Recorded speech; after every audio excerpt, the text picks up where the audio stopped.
you guys, and welcome back to my channel, or welcome to my channel if you're new. Happy New Year! It is the start of 2022. In the month of December, I kind of took off like this kind of video, and I did Vlogmas, which was really fun, but I am happy to be back sitting in my office, in my chair, doing these kinds of videos about photography because I have a lot of cool videos planned. But first, I wanted to start off 2022 very similar to how I started off 2021. I wanted to start off this year by creating a video that is all about how to start a photography business. I do have a video that I made last year saying how to start a photography business. So this one's going to be a little bit different. So I want to start with like the basics of how to start a photography business and then move into what you should be doing right now. Like things that you can put into place first that will then set you up for success. Whether that be, marketing, things for your portfolio, etc. I want to just go over all of that in this video. Let's get into how you can start your photography business in 2022.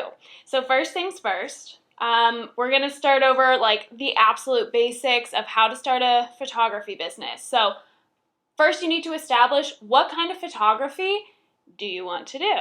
You need to find your niche or niche if you're fancy. Do you want to photograph weddings? Do you want to do family photos? Do you want to do graduation like senior portraits? Do you want to do strictly events, school pictures, pet photography? What do you want to do? You need to decide. And I will say you don't have to stay exclusively one thing. So for me, I primarily focus on weddings. That is where I focus my photography. That's where I want to be. That's what I want to do. But there are many photographers, as I play with my hair because it's distracting, there are many photographers out there who do weddings and families, or families and graduation senior portraits. So you don't have to limit yourself to one thing, and maybe you don't know what exactly you want to do, but I would suggest narrowing it down to your top 2 or 3 things you want to do. When I first started my photography business, I kind of just threw it all out there. Like I kind of did anything that people wanted me to do, and I don't suggest doing that. But I will say maybe you don't know exactly the photography that you want to get into, so do a family portrait session, do pet photography, do a wedding or an engagement session or something like that and get your foot in the door in many different ways, and then you can narrow it down. But really, at the base of it, what kind of photography do you want to do? Like, honestly. And when I decided to do weddings, I was terrified. I always told myself I would never be a wedding photographer. The stakes are too high. It's too scary. But really, I think deep down, I really wanted to do weddings, and I was just afraid to make that step or leap or jump, whatever it is, to do weddings. But now that I primarily photograph weddings, like really that's all I do, basically, I'm so happy, and I wouldn't want to be anywhere else other than weddings. Maybe you're different. Maybe you want to do families and you hate weddings, that's fine, but just figure out what kind of photography you want to do. So after you figure out the kind of photography that you want to do, the next step would be to name your business. You need to name your business for a couple of reasons. One of the most important one is you'll need to file this as a business. So naming your business can be, I don't know, a little bit scary or like confusing to navigate. So what I did, a lot of this advice is going to be on my personal experience as are all of my videos really. So what I did, I named my business after my name. So I am Katie Vaughn Photography. That is my business name, and I did that for a few reasons. For me, my business and my name, like my business is my name. Like my name is my business. They're very much meshed together at this point. And also when I'm at a wedding, I've had family members or friends at the wedding come up to me and ask who I am and who I work for. So it's really easy for me to say, my name's Katie Vaughn, I'm with Katie Vaughn Photography. My name is out there, and it's really easy to like search for it in like a whole brand situation. Like it just was easier for me to be Katie Vaughn Photography and have my name as my business. That being said, I have seen other wedding photographers specifically not have their name as their business name and they see great success. So really, you need to figure out what works for you. I would say the easy and obvious choice is your name. If you don't like your first and last name, maybe it's your middle name and last name, or your first and middle name. Like, whatever you want to do. I mean, whatever works for you, you just need to figure that out as, I would say, the second step. But my advice, if you decide not to go with a name, I would say make sure that your business name kind of fits the niche that you're trying to be in. Don't try and get, this sounds bad, don't try and get too far out creative. Like, make sure it makes sense for the business you're going into, and that'll depend on maybe your weddings, but maybe your more luxury weddings, so that's going to be influence the name of your business. So just make sure it makes sense. Really put some thought into this. Don't just decide something on a whim or pick a pun because you think it's cute. Like, really make this a business decision. Is this the best name for you? The third thing I would say, first off, is you need to decide whether you're going to be a sole proprietorship or an LLC. And I've said it so many times. It depends on what you want out of sole proprietorship or LLC. And I'm sure there's other ways to file businesses like S Corp, I don't know. But I see the main two for small photography businesses like myself, I see that really between sole proprietorship and LLC. First of all, I'm not a lawyer. I don't work for the government. Like, I don't really know what I'm talking about. So my first piece of advice is talk to your local government office. Like, go to the courthouse or call or email. I emailed.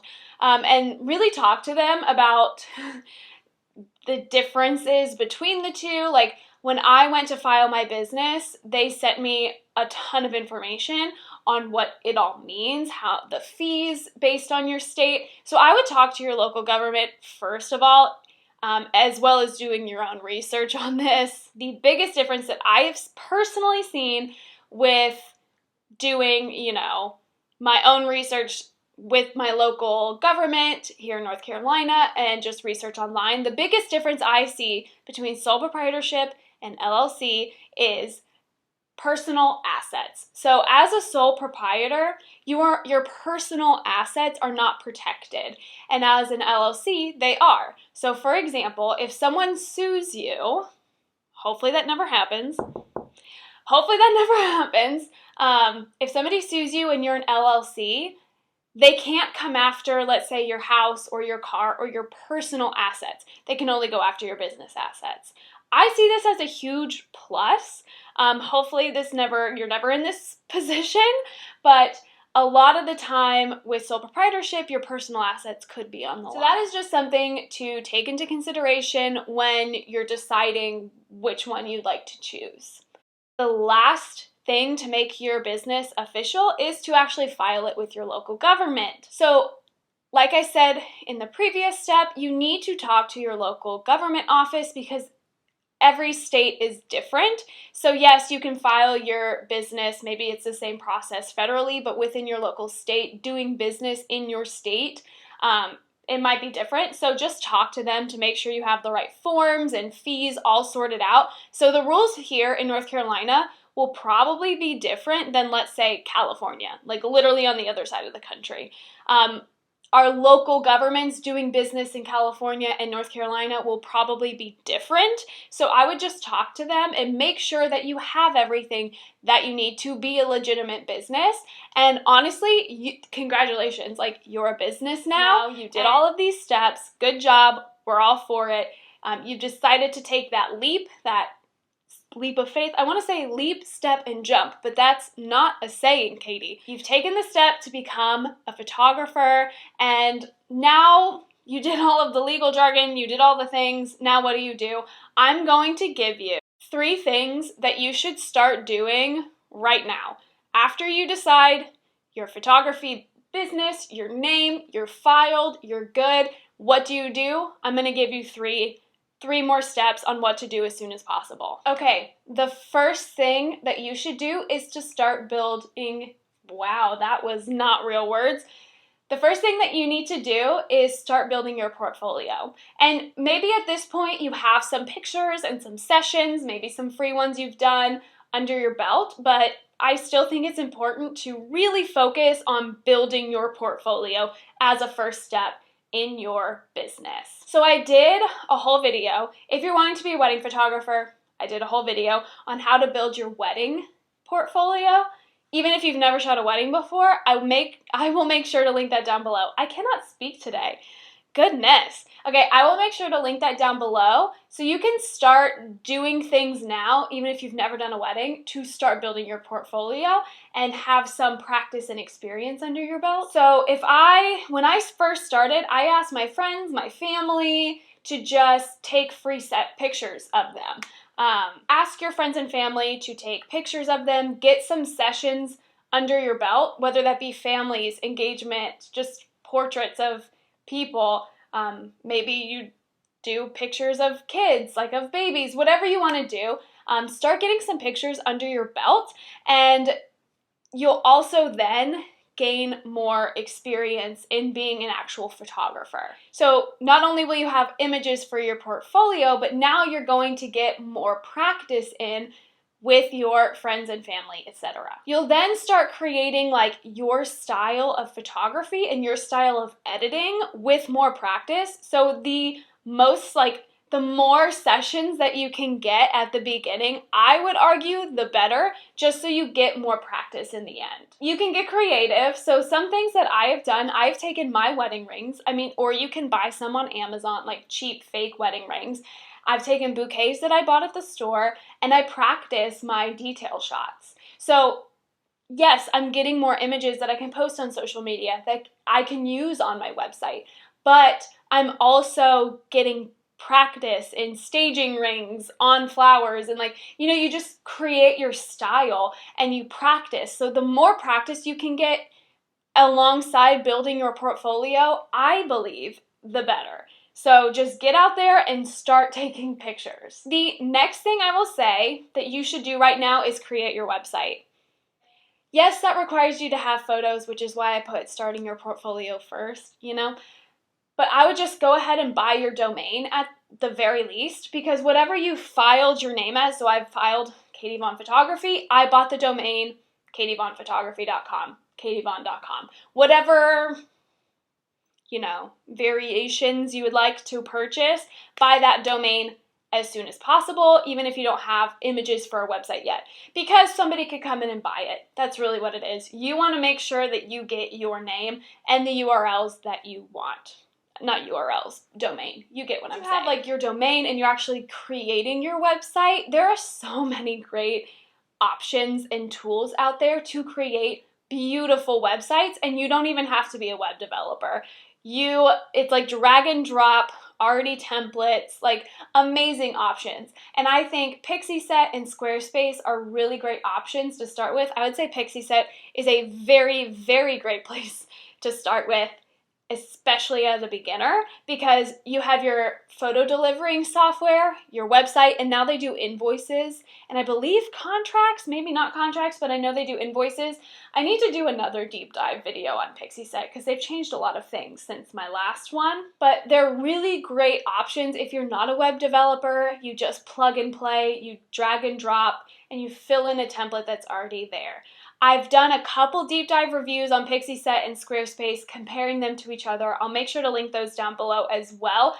And yeah, I just think they're really great options to start with. So why create your website now? People need to be able to find you, and it's a great place to just start having all of your work displayed, because when I first started, people found me through my website as I was doing free sessions, styled shoots, etc. Over here. People were finding my website because I also posted on social media, which we'll get to in the next step. But you want people to be able to find you as soon as possible, okay? So I would say definitely start your portfolio and then make your website ASAP. And the last thing that I believe you should start as soon as possible when starting your photography business is getting on social media, posting on Instagram, creating a Facebook page. I mean, I'm going to probably primarily focus on Instagram because that's what I primarily focus on, but just start posting as soon as possible. So whether that be you create a photography Instagram page or you use your own personal one, I personally use my personal, it's now a business, Instagram account for my photography business. Whatever you decide to do that as soon as you get all of this stuff done. This is top priority. Because not only are you you can put it out there to your friends, your followers, whoever, that you're starting to build this business. Maybe you're offering discounted sessions that they can take advantage of, and then it will help build your portfolio more and you will get more practice. But also you just seem more legitimate and you're posting your photos. People are discovering you. People are seeing you. I will say that my highest driver of traffic and bookings for like my website from social media, hands down. Like the pie chart, it's mostly social media. It's the biggest slice, okay? So social media is so important. And I mean, I have some videos how to create like Instagram reels as a photographer, things like that. I can link that down below, but I would just say at a very minimum, start incorporating your photos, saying that you're wanting to be whatever kind of photographer. If you're going to be a wedding photographer, start putting it out there and posting on social media so then people can find you. And that is all I have for you today. Obviously, there is so much more that goes into starting a photography business than just the quick, I think 6 or 7 tips I gave today. There's so many more, so if you have questions, make sure to leave them down in the comments below. Let's help each other. 2022 is supposed to be the wedding boom, okay?